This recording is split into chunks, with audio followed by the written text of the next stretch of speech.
وهو أصدق الصادقين وقوله الحق. بسم الله الرحمن الرحيم. ومن الناس والدواب والأنعام مختلف ألوانه كذلك. تمام حمد و ثنا ذات پاک پروردگار کے لیے. درود و سلام محمد اور آل محمد علیہ السلام کے اوپر. قابل تعریف لائق ہے جیسے نے آپ تمامی حاضرین یقیناً بہت دیر سے خطب اللہ کو سماعت کرتے. خدا آپ کی سماعتوں میں روز بروز اضافہ فرمائے. عزیزان ایمانی، یقیناً جس آیہ مبارکہ کو ہم نے سرنامہ یہ کلام قرار دیا ہے، سورہ فاطر کی آیت نمبر 28 ہے، اس میں پاک پروردگار ارشاد فرماتا ہے کہ اور اسی طرح انسانوں اور جانوروں اور مویشیوں میں بھی رنگ پائے جاتے ہیں. اور اسی طرح انسانوں اور جانوروں اور مویشیوں میں بھی رنگ پائے جاتے ہیں. پھر ایک مرتبہ ترجمہ کرتا ہوں تاکہ خدا کیا کہنا چاہتا ہے آپ کو شاید سب کو واضح ہو جائے. پاک پروردگار فرماتا ہے اسی طرح انسانوں جانوروں اور مویشیوں میں بھی رنگ پائے جاتے ہیں. عزیزان ایمانی، یقیناً دو چار باتیں کہنا مقصود ہے. ایک طریقے سے کہہ دوں تو بہت تکلیف پہنچی ہوئی ہے، لہذا دو چار مطالب آپ تک ہم پہنچانا ضروری سمجھتے ہیں. سب سے پہلی چیز، یقیناً ان ایام ہم نے دیکھا جس طرح پچھلے مہینے ایران اور اسرائیل کی جنگ ہو گئی، جس میں جس طریقے سے اسرائیل کو بری طرح شکست کا سامنا کرنا پڑا، اس کے بعد سے اسرائیل والے اور موساد والے اور یہ امریکہ والے بھکلائے ہوئے ہیں. جس کے بعد ہم نے ابھی 2 دن پہلے دیکھا جس طریقے سے الگ الگ طریقے سے پروپیگنڈے پھیلائے جا رہے ہیں ایران میں، اور ایران میں اندرونی اختلافات پھیلانے کی کوشش کی جا رہی تھی. دشمن کی طرف سے موساد کے ایجنٹ وہاں پر موجود ہیں، انہوں نے کئی طرح کے پروپیگنڈا کیے.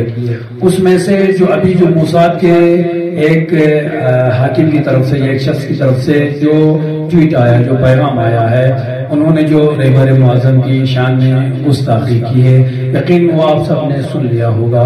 یہ ہم سب کے لیے تکلیف دہ ہے. رہبر معظم ہماری جان ہے، ہماری شان ہے، ہماری پہچان ہے. یقیناً آج کے دور میں اگر ہم کسی کو امام زمانہ علیہ السلام کے بعد اگر دنیاوی ظاہری حاضرین میں سے کسی کو ہم سب سے زیادہ محبت کرتے ہیں یا پیار کرتے ہیں تو وہ ہے شخصیت رہبر معظم.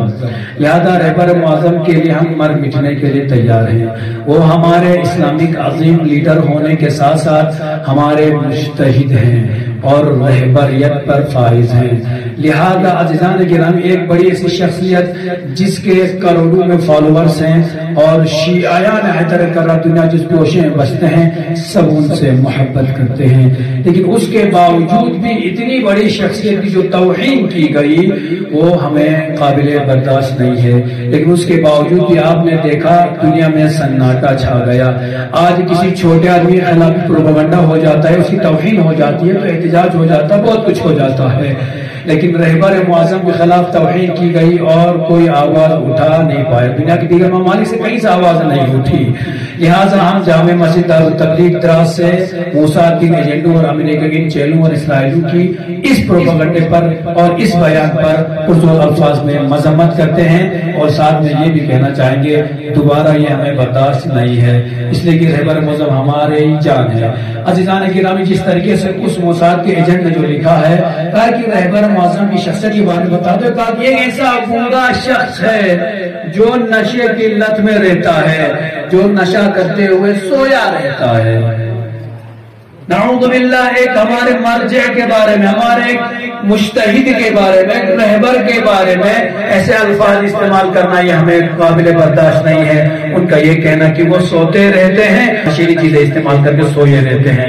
نعوذ باللہ من ذالک. ہم ایسی چیزوں کی کبھی ہم توقع بھی نہیں رکھ سکتے ہیں، اور لہٰذا ایسے بیانات کی پرزور الفاظ میں مذمت کرتے ہیں اور دعا کرتے ہیں بار دیگر خدایا رہبر معظم کو ایسے دشمنوں کے شر سے محفوظ نصیب فرما خدایا دشمنان رہبر دنیا کے جس گوشے بستے ہیں وہ سب کو نست و نابود فرما عزیزان گرامی یقین بہت تکلیف ہو گئی جب یہ بیان سننے کے بعد بیان پڑھنے کے بعد کہ رہبر معظم شان میں گستاخی گئی ہم ہندوستان سے کہیں گے ہمارے وزیر اعظم صاحب سے کہیں گے حکومت ہند سے کہیں گے کہ آپ بھی کم سے کم اس کے بارے میں ایک لفظ بولیے آپ بھی کم سے کم ایک بیان تو دیجئے ایک ٹویٹ تو کر لیجئے کہ رہبر معظم کروڑوں لوگوں کے دلوں پر راج کرتے ہیں ایس دلائی لاما آج کارگل لداخ میں آیا ہوا ہے تو ہم لوگ دور دراز سے لوگ ان سے ملنے کے لیے کہاں سے کہاں تک جاتے ہیں دلائی لاما صاحب ایک شیعہ کمیونٹی کے بزرگ ہیں تو رہبر معظم تو پورے یہاں پہ دنیا میں جہاں جہاں شیعہ بستے ہیں ان کے رول ماڈل ہیں ان کے لیڈر ہیں ان کی شان میں گستاخی کی جا رہی ہے اور ہندوستان سے کوئی بیان نہیں آیا ہم ہندوستان کی حکومت سے بھی التماس کریں گے وہ بھی آگے آ کر مذمت کرے ان ٹویٹس کی اور ان بیانات کی مذمت کرتے ہوئے اپنا بیان درج کر احتجاج درج کرے ہمیں امید ہے ہندوستان نے ہمارا ہمیشہ ساتھ دیا ہے اور آج ہمارا ساتھ دیں گے یہاں پر چونکہ ہمیں زخمی کیا گیا ہے ہمیں تکلیف پہنچائی گئی ہے ہمارے مرضے کو غلط بولا گیا ہے